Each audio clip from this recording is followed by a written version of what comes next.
Guys, I appreciate you jumping on with me today to talk about some really, really good news in Missouri State University history. Again, historic day for us. I don't think I've actually got off the phone in the last 3 days for more than, 10, 15 minutes to put the babies to bed and to do some things I need to do around the house, but that's all good things. I want to start by obviously, tremendous effort by Cliff and Kyle and incoming President Williams to get this thing done.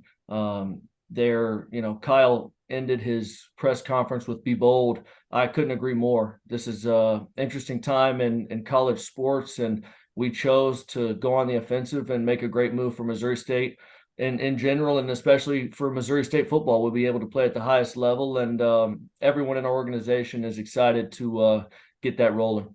Ryan, talking to Kyle yesterday, just kind of about your contract situation and just kind of the future with you, and just how he said you're their guy, and you guys have already had some discussions about how you guys are going to move forward, just kind of with your pay and compared to the rest of the league. Discussions were ongoing for a little bit, and I trust Kyle and those guys in the administrative roles that we're going to be able to come to an agreement at some point. No rush on that, really.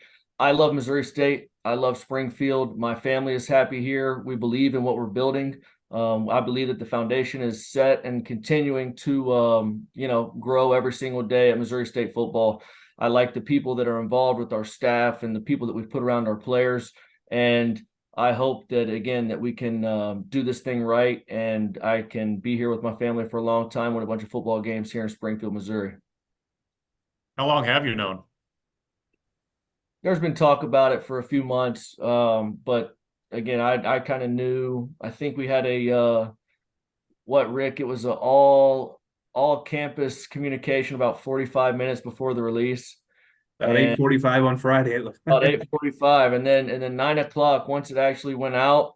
That's kind of when I fully grasped it was actually happening. So, we've been in and out of recruiting, trying to hit it hard and making sure that we sign the guys that we need to sign, and so that's been a really good thing for all of us. Ryan, you've coached at the FBS level before, so you've seen it firsthand. What do you think the biggest difference is from a coaching perspective from the FCS to the FBS?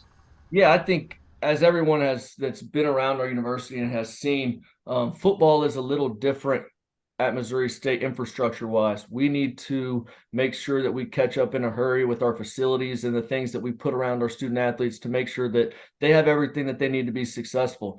Again, being able to coach at the Power Five level, Group of Five level, in multiple conferences, it just shows you, how close we really are. Obviously, playing in the Valley, we've got some really, really good student athletes already on the team, because I believe that the Valley is hands down the best conference in FCS, and I still believe that to this day. So the talent that we'll be able to acquire will improve, but I don't think the talent is as far off as just the infrastructure that we need to put around the student athletes for success. And it's nice, and I don't know if anybody even knows this.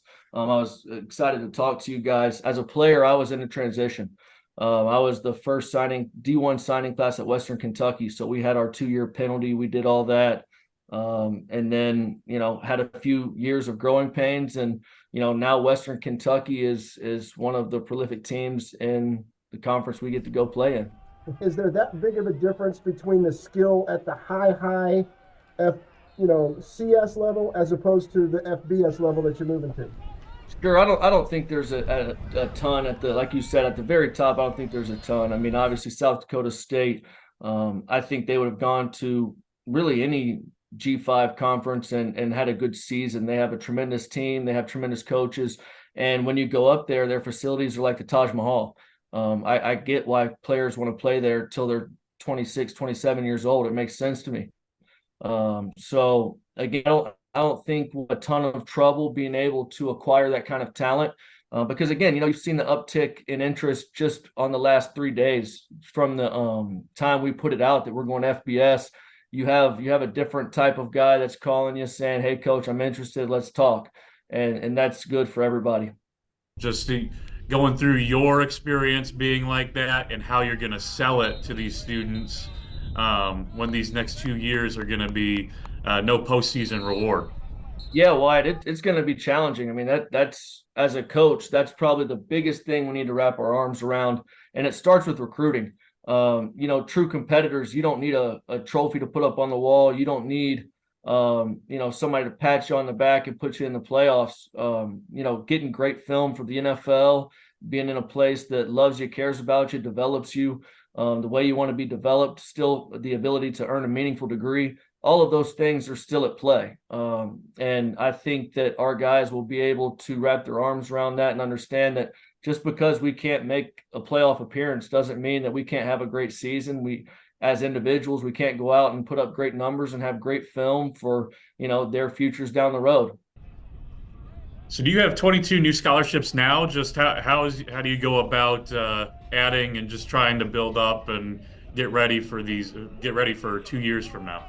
Yeah, those conversations will happen as soon as I get back in town. You can't see, but I'm still out on the road trying to find some of those puzzle pieces to the recruiting that I was talking about earlier. But that's one thing that I have to get with Kyle immediately when I get back to campus and see how we're going to navigate that, because there are a ton of differences with roster management depending on, like you said, if we go to the full allotted scholarships this year or we ease into it. How that's going to look, I'm really not sure yet until I can kind of sit down and talk to Kyle face to face. Is that something you get to choose, or is that something that's dictated to you? No, that's probably something that hopefully we have some mutually beneficial conversation. We go back and forth a little bit, but that will be the decisions on that will be made by the administration. I'm learning as we go. So as soon as I talk to Kyle, I'll probably have a better scope of that. But the one thing I will tell you is being in the FBS puts you on a national level. It puts you on a different plane than what you're playing at FCS. Everybody, we are in the best conference in FCS in the Valley. There's no doubt. But make no mistake, when you grow up playing Pop Warner football, when you grow up in high school football, you want to play at the FBS level, and you'll be able to play at that level at Missouri State University. Hey, Ryan, in this new world of NIL, what do you think the biggest challenge will be for you as you guys transition to that higher level and probably having to compete with schools that have bigger budgets than you might be right now?